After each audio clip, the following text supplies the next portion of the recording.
사무엘상 1장 19절에서 28절까지 제가 봉독하겠습니다. 그들이 아침에 일찍 일어나 여호와 앞에 경배하고 돌아가 라마의 자기 집에 이르니라. 엘가나가 그의 아내 한나와 동침하매 여호와께서 그를 생각하신지라. 한나가 임신하고 때가 이름에 아들을 낳아 사무엘이라 이름하였으니 이는 내가 여호와께 그를 구하였다 함이더라. 그 사람 엘가나와 그의 온 집이 여호와께 매년제와 서원제를 드리러 올라갈 때에 오직 한나는 올라가지 아니하고 그의 남편에게 이르되 아이를 젖대거든 내가 그를 데리고 가서 여호와 앞에 뵙게 하고 거기에 영원히 있게 하리이다 하니 그의 남편 엘가나가 그에게 이르되 그대의 소견에 좋은 대로 하여 그를 젖대기까지 기다리라. 오직 여호와께서 그의 말씀대로 이루시기를 원하노라 하니라. 이에 그 여자가 그의 아들을 양육하며 그가 젖대기까지 기다리다가 젖을 뗀 후에 그를 데리고 올라갈새 수소 3마리와 밀가루 1에바와 포도주 1가죽부대를 가지고 실로 여호와의 집에 나아갔는데 아이가 어리더라. 그들이 수소를 잡고 아이를 데리고 엘리에게 가서 한나가 이르되 내 주여 당신의 사심으로 맹세하나이다. 나는 여기서 내 주 당신 곁에 서서 여호와께 기도하던 여자라. 이 아이를 위하여 내가 기도하였더니 내가 구하여 기도한 바를 여호와께서 내게 허락하신지라. 그러므로 나도 그를 여호와께 드리되 그의 평생을 여호와께 드리나이다 하고 그가 거기서 여호와께 경배하니라. 아멘. 인생을 어떻게 정의하면 좋을까요? 좋은 부모가 되기 위해서 잘 준비하다가 결혼해서 아이를 낳습니다. 그리고는 그 아이를 성심껏 뒷바라지하다가 죽는 겁니다. 그 이상도 그 이하도 아닙니다. 현실이죠. 그 애들 때문에 부모들이 허리가 휩니다. 신앙생활도 다르지 않습니다. 복음을 전하고 그리고 한쪽에서는 양육하고 말씀 전해서 영혼을 낳습니다. 영적으로 아이를 낳습니다. 그리고는 제자 삼는 일에 헌신합니다. 은퇴도 없습니다. 그렇게 하다가 천국 가는 겁니다. 창세기 5장 인류 초창기 족보가 등장하는데 아담에서부터 노아까지입니다. 누가 몇 살에 누구를 낳고 몇 살까지 살다가 죽었다. 이런 식입니다. 마태복음 1장 예수님의 족보를 소개하는데도 같은 식입니다. 누가 누구를 낳았고 누가 누구를 낳고 연속된 나열이죠. 그런 점에서 어떤 자녀를 남기고 가는가. 이것이 인생을 잘 살았는 여부의 기준입니다. 잠언 1장 1절에 다윗의 아들 이스라엘 왕 솔로몬이라. 그냥 솔로몬이 아닙니다. 다윗의 아들 솔로몬. 아버지 다윗은 솔로몬으로부터 자유하지 않습니다. 아들 솔로몬은 다윗과 엮여 있습니다. 어떤 아버지고 어떤 아들이냐? 어떤 어머니냐? 어떤 딸이냐? 한나와 사무엘의 관계도 그와 같습니다. 여러분의 슬하에서 자라난 자녀들이 사무엘 정도면 만족하시겠습니까? 여러분의 자녀들이. 그러면 여러분은 한나 정도는 돼줘야 됩니다. 하나님은 사무엘을 한나에게 맡기신 거거든요. 예수님이 십자가에 달리실 때 형제들이 많습니다. 그런데도 자기 어머니를 요한에게 맡깁니다. 주님은 맡길 만한 사람에게 맡기는 겁니다. 삼손이 태어날 때 하나님이 그 어머니에게 말씀합니다. 네가 이제 잉태해서 아들을 낳을 텐데 나시린이 될 거다. 평생 이 민족을 구원하는 사사가 될 거다. 그런데 너도 나시린이 돼야 된다. 어머니에게. 너도 포도주나 독주를 마시지 말고 부정한 것들 접하지 말아라. 네 아들이 귀한 만큼 너도 신령해야 된다. 그러고 보면 훌륭한 인물들의 배후엔 언제나 그렇습니다. 존경스러운 어머니들이 있어요. 모세의 어머니 요게벳, 사무엘의 어머니 한나, 어거스틴의 어머니 모니카, 링컨의 어머니 낸시, 그리고 유현정의 어머니 이종순.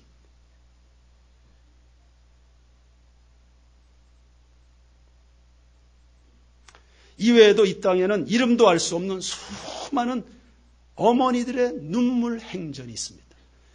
역사는 곧 어머니들의 이야기가 아닐까. 나의 사랑하는 채 비록 헤어졌으나 어머니의 무릎 위에 앉아서 재미있게 듣던 말 그때 일을 지금도 내가 잊지 않고 기억합니다. 예수 세상 계실 때 많은 고난 당하고 십자가에 달려 죽임당하니 어머니가 읽으면 눈물 많이 흘린 것 지금까지 내가 기억합니다. 자식들의 기억 속에 남아있는 어머니들의 경건성이에요. 귀하고 귀하다. 가장 귀한 부모들의 물려지는 유산. 자식들의 가슴에 간직되어 있는 어머니들의 경건함입니다. 링컨은 어머니가 둘이었습니다. 생모인 낸시는 링컨이 10살 되던 해 풍토병으로 죽었습니다. 생전에 낸시는 링컨에게 성경을 가까이 하도록 해주었습니다. 잠들기 전에 성경을 꼭 읽어줬고 죽기 전에도 성경을 선물로 안겨주고 갔습니다. 워낙 가난하게 살았던 어머니이기 때문에 남겨줄 유산이 없어서도 그랬겠지만 아마 부자로 살았었다고 해도 낸시는 죽을 때 아들에게 아마 선물을 성경으로 선택했을 겁니다. 낸시가 떠난 후 새어머니 사라가 들어왔는데요. 이 새어머니가 링컨을 양육합니다. 사라는 계모이긴 했지만 아주 인격적이고 따뜻한 여인이었습니다. 친아들처럼 링컨을 섬겼습니다. 친어머니 낸시의 교육 방법을 존중했습니다. 사라도 링컨에게 성경을 읽혀줬습니다. 그리고 링컨을 알아봐주는 총명함이 사라에게 있었습니다. 아버지는 가난한 집안이니까 넌 농사나 져라 그렇게 했지만 이 사라는 아버지를 설득해서 이 아이는 남다른 아이입니다. 공부시켜야 됩니다. 많은 책을 읽도록 배려하고 공부를 하도록 그렇게 뒷바라지했습니다. 그러면서 늘 그 아들에게 너는 꿈과 포부를 가져야 된다. 하나님이 늘 너와 함께 하신다 격려하면서 희망의 언어들을 그 아들에게 전달을 해줬습니다. 남들에게 이야기할 때는 우리 링컨은 아주 훌륭한 아이라고 그렇게 칭찬을 해주고 또 링컨이 무슨 말이라도 한마디 하면 너 참 어떻게 그런 생각을 해냈냐. 무슨 일을 하든지 그 아들을 꽉꽉 믿어주는 그런 어머니였습니다. 후에 대통령으로 성공한 링컨은 이런 말을 했습니다. 나의 오늘을 천사 같은 두 어머니에게 돌린다. 나의 오늘을 천사 같은 어머니들에게 돌린다. 링컨은 지혜롭고 경건한 어머니의 작품이었습니다. 여러분들도 잘하고 계시죠?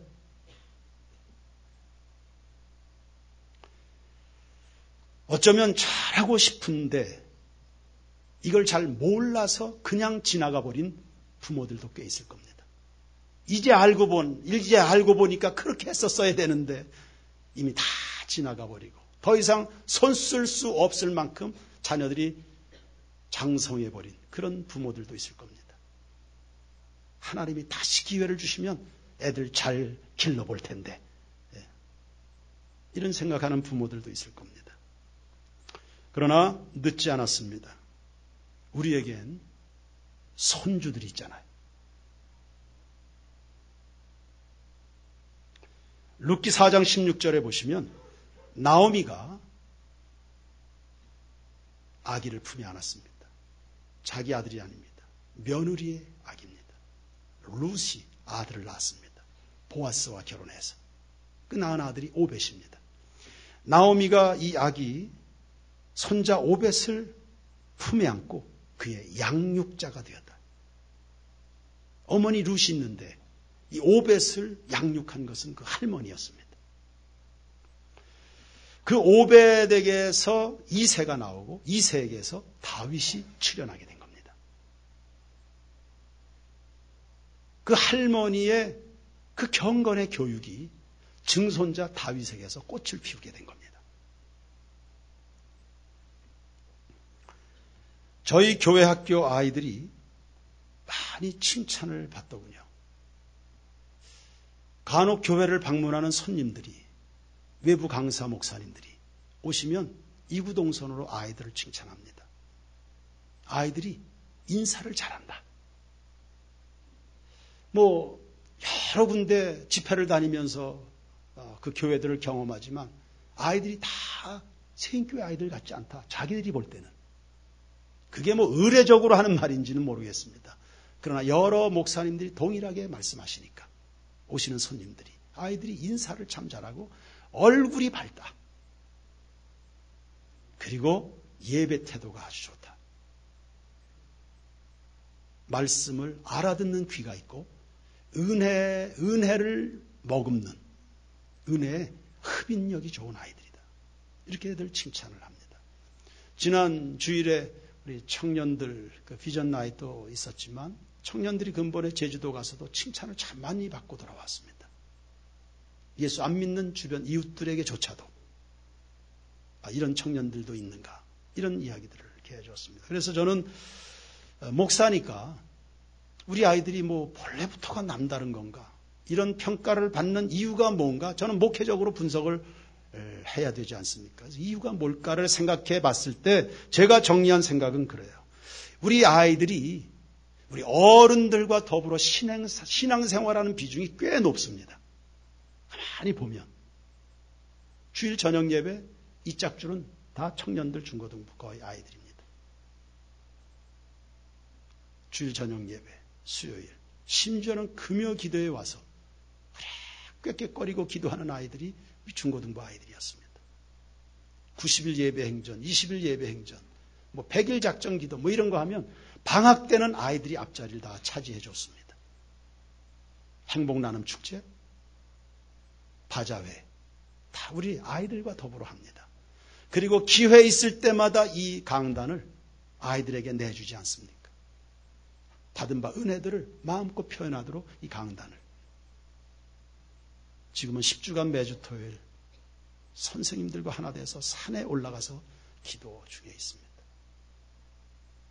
어른들과 더불어 지내는 시간들이 굉장히 많은데 저는 이것이 굉장히 중요한 요소였을 것이라 생각합니다.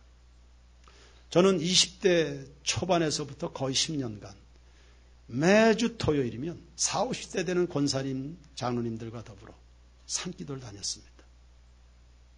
초저녁에 모여서 1시간 거리 버스로 이동하고 1시간 같이 걸어 올라가서 밤새도록 기도하고 거기서 교제하고 20대 초반에 밤새도록 거기서 교제하고 간식 싸가지고 가서 풀어서 먹고 그리고 주일 새벽이 돼서 내려와서 같이 새벽 예배 드리고 헤어지는 이런 것을 10년 가까이 그 어른들과 했는데 지금의 저를 형성한 것이 그때 그 시절이 무관하지 않다고 저는 생각합니다. 우리 이번에 이제 고등학교 졸업했는데 권태훈 요만할 때부터 막 초등학교 6학년 5학년 때부터 저희 어른들과 지금까지 같이 공을 찼습니다. 애가 예의가 있잖아요. 본래부터 좋은 녀석이지만 아이가 그렇게 어른들이 발로 까고 해도 화를 내는 법이 없습니다. 어른들과 더불어서 그 안에 내공이 쌓인 겁니다. 말 함부로 하지 않습니다. 어른들과 더불어 지낸다. 어른들과 같이 아이들이 지내면 뭐가 좋을까요? 아이들이 사랑을 배웁니다. 내가 사랑을 받는구나. 사랑을 받는구나. 내 주변에는 나를 아껴주는, 나를 응원해주는 사람들이 참 많구나. 교회 아이들 오면 제가 그냥 지나치는 법이 거의 없습니다. 제가 접촉할 수 있는 아이들은 다 머리 쓰다듬어 줍니다. 머리 쓰다듬어. 그럼 때로는 서로들 머리 들이밀고 나도 해주세요. 어떤 집사님은 자기도 해달라고 머리 들이밀고 있습니다. 사랑받으면서 자라나는 아이들의 정신세계가 요새는 그저 어쩌면 행복하지도 않을 그 핵가족 시대 가운데서 자기 부모들하고만 지내는 그런 아이들도 있을 수 있겠고. 근데 교회에서 하나님의 은혜 속에 경건한 어른들 틈바구니에서 함께 뒤범벅이 돼서 지내는 아이들, 그들의 내면에 영적으로 만들어져가는 세상은 어떤 세상일까요?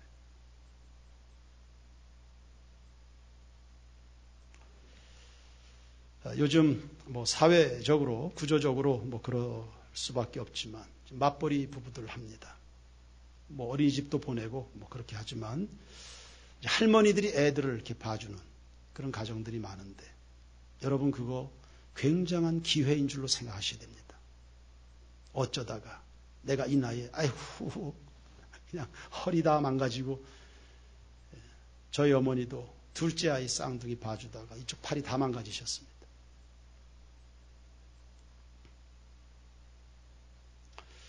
어쩔 수 없이 내가 이 아이를 봐야 되나 이런 생각하지 마시고 하나님이 나를 나오미로 부르셨다. 하나님께서 이 아이를 내 품에 맡기셔서 그동안 내가 못다 했던 그 마음들, 그 영성들을 쏟아부을 수 있는 기회를 주셨다. 하나님 내 품에서 이 시대에 사무엘이 출현할 수 있게 해 주시옵소서. 저도 지금 딸아이가 빨리 시집가기만을 바라고 있습니다. 가서 애만 낳아라. 내가 다 볼 거니까. 애만 낳아라. 애만 낳아주라. 내가 볼 거니까. 내가 들쳐업고 다 신방 다니고 할 거니까. 애만 낳아주라. 애만.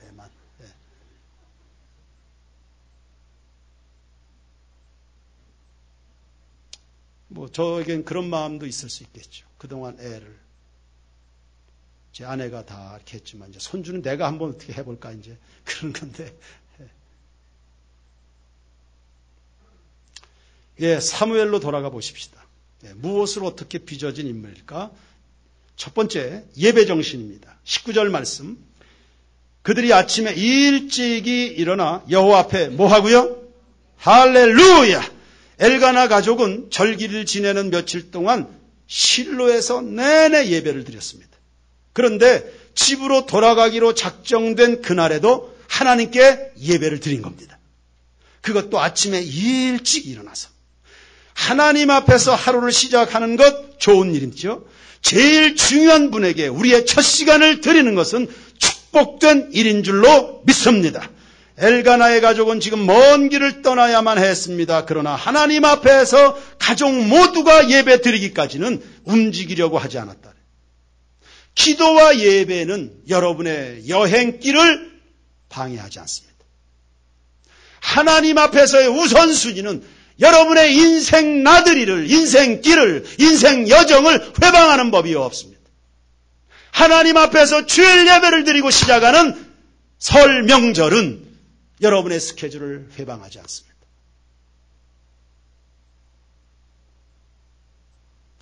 여태까지 예배를 드렸는데 출발에 앞서 한 번 더 예배를 드리는 엘가나의 가족들입니다. 성도들은 결코 좋은 것을 실증내시면 안 됩니다. 하나님이 기뻐하실 만한 일을 뒤로 미루시면 안 됩니다. 하나님이 받으시기 위해서 준비하고 기다리시는 그 일을 여러분 절대 실증내시면 안 됩니다. 그러니 교회 어떤 행사가 있을 때 우리 당연히 예배를 드리죠. 간혹 잘 모르는 성도들은 그 예배를 그건 간단히 하고 이런 건의를 지속적으로 저에게 합니다. 그건 간단히 하고 그건 요식행위처럼 생각하는 거예요. 아니죠. 그럴 수는 없습니다. 그래서 저는 우리 교회학교 아이들 수련회 강사를 맡게 되면 전 개강 예배부터 성의 있게 합니다. 개강 예배 잠깐 요식행위처럼 이렇게 생각할 수 있겠는데 아니요. 저는 메인 저녁 집회만큼이나 개강 예배를 성의 있게 합니다. 시간도 그리고 심혈을 기울이는 것도 기도의 인도도 충분하게 그렇게 합니다. 19절은 여호와 앞에 경배하고 21절에는 매년제와 서원제를 드렸다. 28절에 보면 그가 거기에서 성전에서 여호와께 경배했다. 예배에서 시작해서 예배로 진행하고 예배로 계승되는 과정이었습니다. 예배는 예수 그리스도의 피로 구속받은 성도들이 하나님을 향하여 마땅히 반응해 드려야 될 태도인 줄로 믿습니다. 사무엘은 예배 정신으로 빚어진 아들이었습니다. 두 번째, 감사 정신입니다. 19절 다시 한번 봅니다. 그들이 아침에 일찍 일어나 여호와 앞에 경배하고 돌아가 라마의 자기 집에 이르니라. 엘가나가 그의 아내 한나와 동침하며 여호와께서 그를 어떻게 해요? 생각해 주셨다. 하나님께서 한나를 생각해 주셨다. 이 생각해 주셨다는 말 하나님이 찾아와 주셨다는 뜻입니다. 할렐루야. 생각해 주셨다. 한나에겐 터도 말고 오직 한 가지 소원하고 있던 그것이 있었는데 하나님이 바로 그것을 생각해 주셨다. 하나님이 생각해 주시는 그 순간에 그동안 하나님이 닫으셨던 태가 열려버린 겁니다. 하나님이 오늘 이 아침에 여러분의 그 한 가지 소원도 기억해 주시기를 축원합니다. 하나님은 여러분의 무거운 짐과 여러분의 무거운 고통과 여러분의 애절한 기도를 참으로 오랫동안 잊어버리고 계신 것 같지만 기억하는 잊지 않으셨음을 나타내 보이실 겁니다. 그 증거가 사무엘입니다. 20절을 계속 보시면 한나가 임신하고 때가 이름에 아들을 낳아 뭐라고요? 사무엘이라 이름하였으니 이는 내가 여호와께 그를 구하였다. 이건 감사했다는 뜻입니다. 사무엘이라고 하는 그 이름을 붙였습니다. 하나님이 나를 생각해 주셨다. 이 마음을 아들에게 담았습니다. 거기서 끝이 아니고 24절을 보시면 한나가 서원을 했었죠. 아들 주시면 드릴 겁니다. 젖될 무렵이 돼서 이 아이를 데리고 성전으로 올라가는데 제물을 가지고 갑니다. 수소 3마리와 가루 한 에바라고 하는 것은 22리터를 말합니다. 그리고 포도주 한 가죽부대를 가지고 왔습니다. 그 감사 예물의 양과 그리고 구성된 감사 제물을 이 제물을 보시면 이거 감사제입니다. 감사제. 하나님께 감사드릴 때 혹은 화목제를 드릴 때 드리는 그런 제물의 종류입니다. 그렇게 힘들게 기도했던 아들이고요. 과연 이 아들을 포기할 수 있을까 싶은 바로 그 아들입니다. 이 아들을 통해서 얻을 수 있는 모든 이권을 내려놓는 그 시간입니다. 자기의 최고죠. 자기의 최고의 것입니다. 근데 이 아들을 하나님 앞에 바치면서요. 그걸 중심으로 감사하고 하는 겁니다. 그 최고의 것을 내려놓을 수 없는 그것을 하나님 앞에 내려놓으면서 마음에 중심을 다하는 최고의 감사로 하나님 앞에 나가는 겁니다. 그의 풍성한 재물이 그의 감사의 크기를 보여줍니다. 이 아들이 장성하기나 한 아들입니까? 이제 막 젖을 땐 어린아이입니다. 이런 아이를 성전에 두고 돌아오는 길에 그 어머니의 심정이 어떠했을까? 사람의 육정으로 할 수 없는, 이건 신앙이니까 할 수 있는 일입니다. 사무엘은 감사신앙으로 빚어진 아들입니다. 세 번째 헌신입니다. 28절을 봅니다. 그러므로 나도 그를 여호와께 드리되 하나님께 받았으니요. 여러분, 우리가 얻은 것은 다 하나님께 구하여 얻은 것들입니다. 하나님께 구하여 받은 그것을 다시 하나님께 올려드릴 때 그때 바로 기도가 완성이 되는 겁니다. 28절 다시 그러므로 나도 그를 여호와께 드리되 그의 언제를요? 평생을 여호와께 드리나이다. 평생을 이 본래 한나의 마음이었습니다. 아예 하나님 앞에 구할 때 드릴 작정으로 구한 겁니다. 이게 바로 하나님의 나라와 의를 구한다는 뜻입니다. 하나님 앞에 기도할 때 이미 마음이 작정이 되어 있습니다. 주시면 하나님께 드린다. 드릴 작정으로 기도한 겁니다. 그리고 받았습니다. 우리가 하나님께 드리는 것은 사실은 빌려드리는 겁니다. 하나님은 우리에게 다 이렇게 안겨주셨는데 우리가 하나님 앞에 다시 드리면 이건 개념상 빌려드리는 겁니다. 반드시 보상이 있다는 뜻입니다. 특별히 구제사역은 더더욱 그런데요. 잠언 19장 17절에 보시면 가난한 자를 불쌍히 여기는 것은 여호와께 꿔드리는 것이다. 그의 선행을 갚아 주시리라 했습니다. 가난한 자를 섬기는 거, 그 하나님께 드리는 거거든요. 그 경건이거든요. 근데 그걸 하나님께 구워드리는 것이다.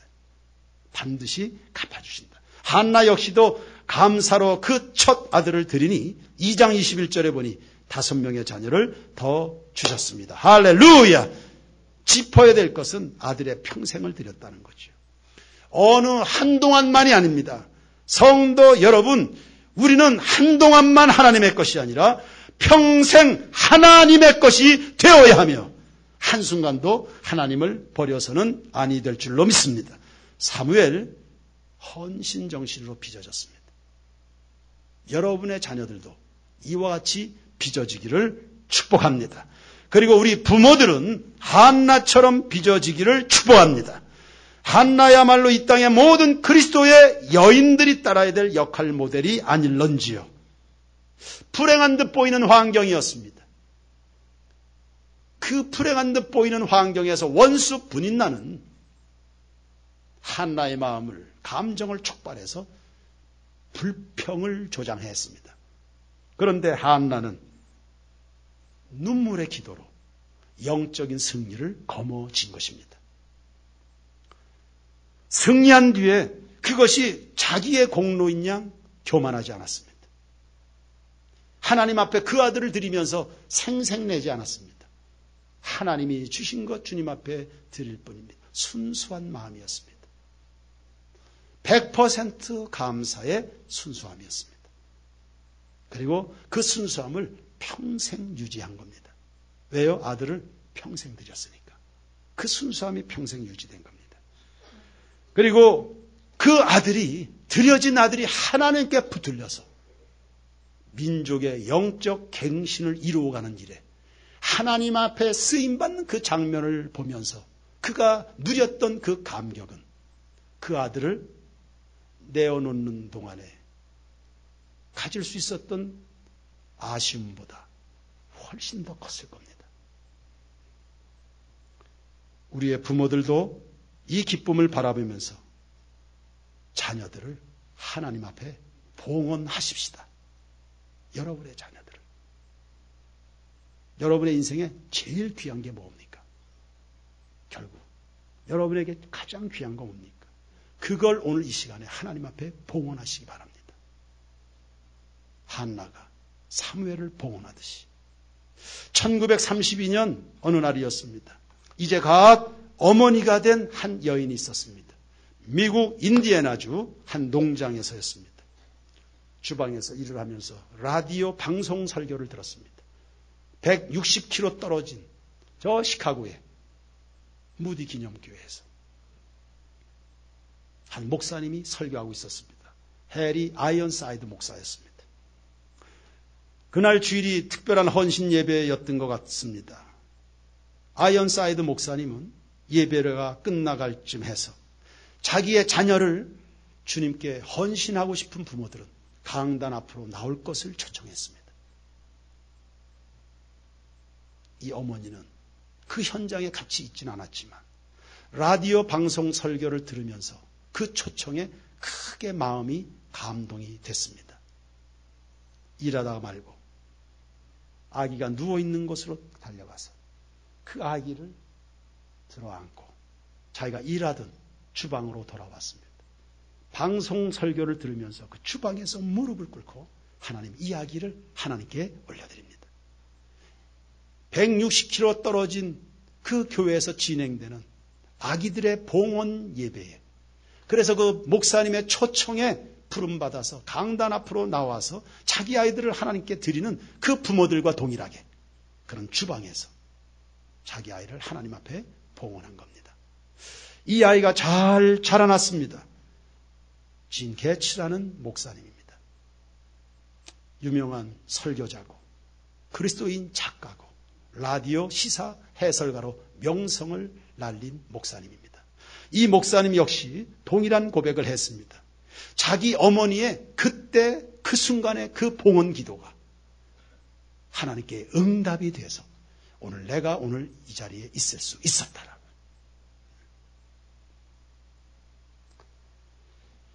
여러분, 우리의 자녀들을 하나님께 바치지 않으시겠습니까? 몇 달 전부터 이것을 공지하고 광고하고 홍보한 적은 없습니다. 사무엘상 1장 말씀을 설교하다 보니 한나라는 이름의 여인이 자기 아들을 하나님 앞에 봉헌하는 이 장면을 묵상하다 보니 우리 성도들과 함께 우리의 자녀를 하나님 앞에 올려드리는 봉헌의 순간을 오늘 이 자리에 갖고 싶습니다. 여러분도 나름대로 아이들 사랑해서 이 모양 저 모양으로 애쓰느라 그렇게 섬겨왔겠지만 오늘 우리 모두의 기도의 늘 근거는 성경 말씀이니까 오늘 성경 말씀 보니까 자녀들을 하나님 앞에 봉헌해야 된다. 이 말씀 따라 우리 아이들을 하나님께 올려드리고 싶은데요. 그래서 하나님의 사람이 되도록 이 땅, 이 나라, 이 민족의 사무엘처럼 민족의 영적 갱신을 이루는 그런 자녀된 인생으로 살아가도록 하나님 우리의 아이들을 하나님께 올려드립니다. 주님 받으시옵소서.